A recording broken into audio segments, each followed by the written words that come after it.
morning, and welcome to Beware of Spoilers. I am Adam. I'm tired. Now, I was going to do 7, 8, and 9 today. Episodes 7, 8, and 9 of National Treasure: Edge of History. But, I didn't watch episode 9. I was working on, because tomorrow Josie and I are going to record the episode for Battlefront 2 of Exploring Hyperspace Lanes. And as a result of that, we were going to do, she's never played the games, and she doesn't have the time to dive in to really form an opinion. So what we were going to do is I was going to record me playing the game, send her some video clips, and have her do that. So I recorded a bunch of video clips, went into Resolve, cut them all together into one long video, exported it, and while it was rendering, I watched National Treasure.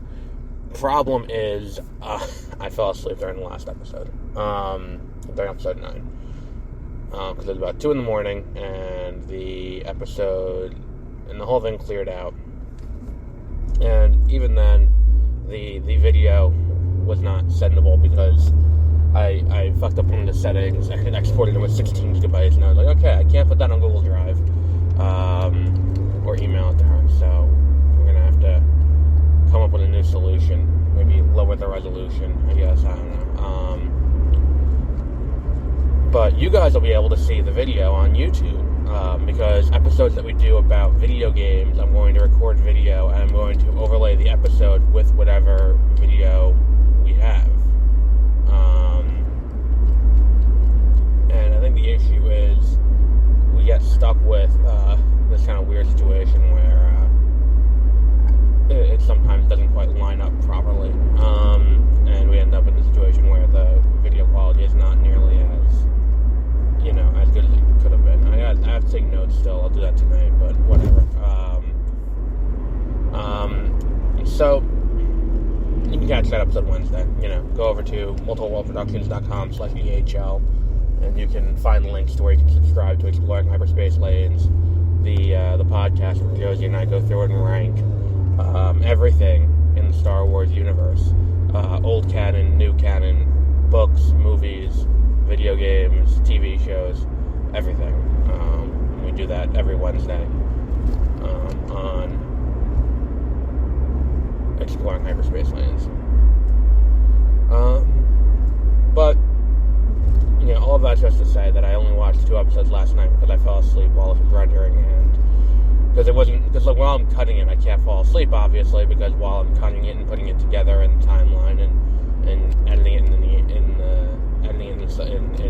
Resolve, I'm engaged in it, and then when I stop and I look away, then we end up with this issue where, okay, whatever.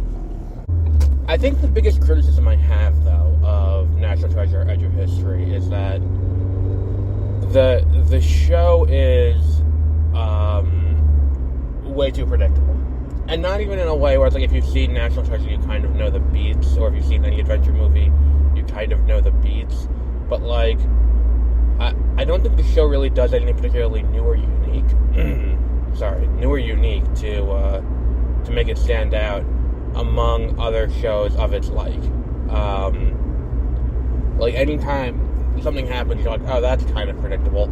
The reveal that her father's still alive, it's like, yeah, I don't think I ever really believed her father was dead, because they hit you over the head with the fact that her father was dead for a long-ass time on this show, and then it's like, you get to the reveal, it's like, oh, surprise, her father's in jail, and it's like, okay, yeah, I saw this coming, and it's like, look, at least, the actors are doing a reasonably good job with the material they have, so at least they're acting the scenes out, and you're getting some emotional resonance from it, but you're not getting the full impact of that, because it's like, they spent far too much time early in the show beating you over the head with the fact that her father died. Her father was, put this over her, and all of that for a long time, and it's like, to that point,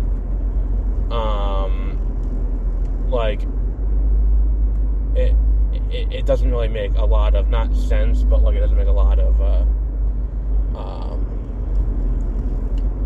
what's wrong with here? It doesn't make a lot of doesn't make it interesting to watch, which is kind of a cardinal sin if you're making a TV show. Like, at least I should be engaged the entire way through.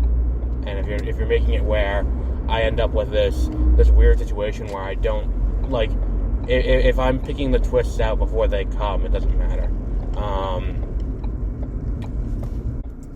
And then, like, it's like, the other issue I have, and I said this before, is, like, the leaps of logic that this show takes in an effort to keep the mystery along, where it's like, and I've said, it's kind of like that Rick and Morty episode where they, with all of the, what's it called, where Rick impregnates the planet, or thinks he impregnates the planet, so he and Beth come up with a system to make civilization quicker, and the B plot is, or the C plot really, is Summer and Morty finding a spaceship, and trying to pilot it, because it's like, their parents are complaining, like, oh, you know, all you guys want to do is do drugs and play video games.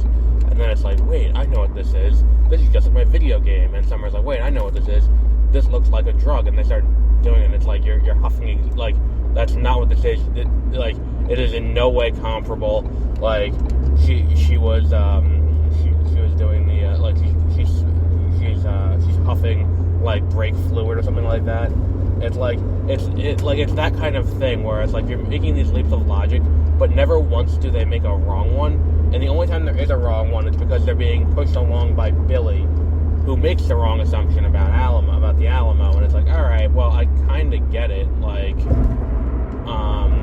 but, like, that whole idea that, like, constantly they always make, like, there's never once a point where I'm like, oh, well, this might be an incorrect interpretation of this clue, which, again, we're dealing with clues that are entirely subjective to an extent, where they aren't things that have concrete, like, they do have a concrete answer, but a lot of them have multiple concrete answers, because they're riddles, and you gotta sit here and crack the riddle. And the issue is, you never have any sense of tension that they're not gonna be able to crack the riddle, because the show demands it, and it's like, you gotta give me something, and it just doesn't do that.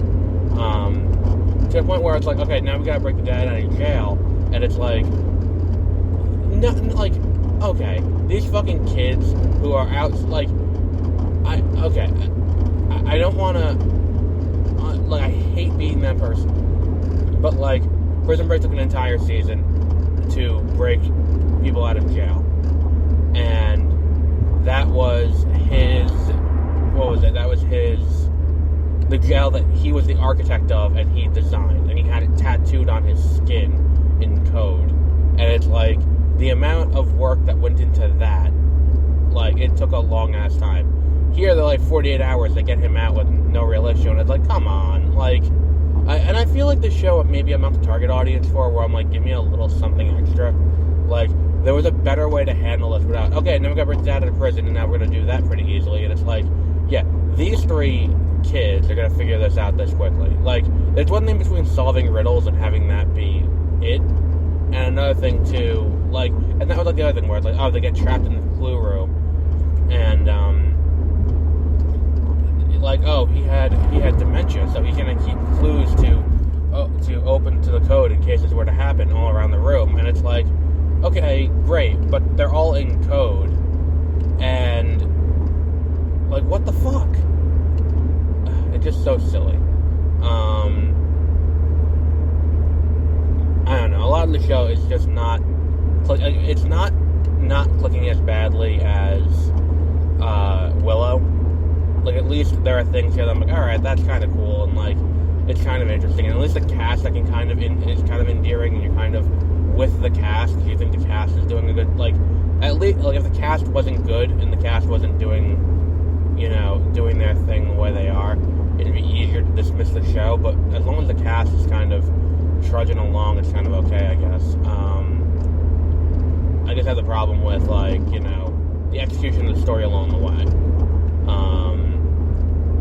Like, even the whole thing where it's, like, the leap of logic where it's, like, Billy makes the deep fake of Jess confessing, or of Jess murdering, Sadusky, and I'm like, first off, where's the original recording device? Like, that'd be what I would ask for. Is like, is there an original recording device, or is it just an MP3 that you somehow got your hands on, like somewhere down the line? Like, is there something there that we can do?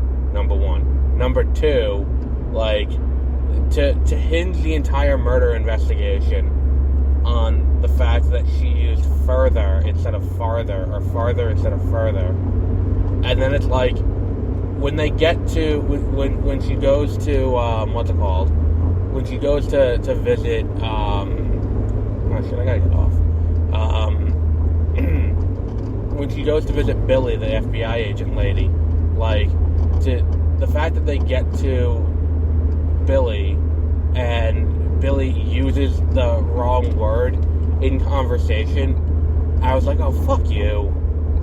That's so stupid, because it's like, what the fuck?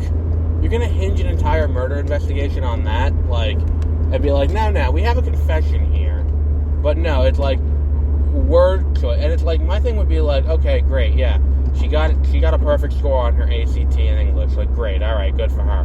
But, like, there's a difference between, like, taking a test and, you know, speaking while you're there. And also, like, Jess is smart, and they've gone out of their way to show that Jess is smart. If she wanted to get away with murder and it was that easy to lay some reasonable doubt in, then, like, why wouldn't she do that on purpose? Like, it's so dumb that it's like, oh, well, of course that's what's happening. Like, I don't know. It's like, and the thing is, too, it's like, it's heat of the moment while she's dealing with, while she's poisoning someone and trying to get them to give information. Like, it's all so stupid. Like, I don't know. I don't know. Maybe it's just I'm kind of over the narrative of the show. I'm like, can we just end this? Like, can this just be done now? But yeah, we'll wrap up there for today. Let's see, what else we got? Next week we'll do 9 and 10. We got Poker Face at some point this weekend. I gotta watch Poker Face. Last night I was gonna go see Knock at the Cabin, but I had to stay late at work, so I couldn't go. I might go tonight, depending on how I feel. I feel there's something else.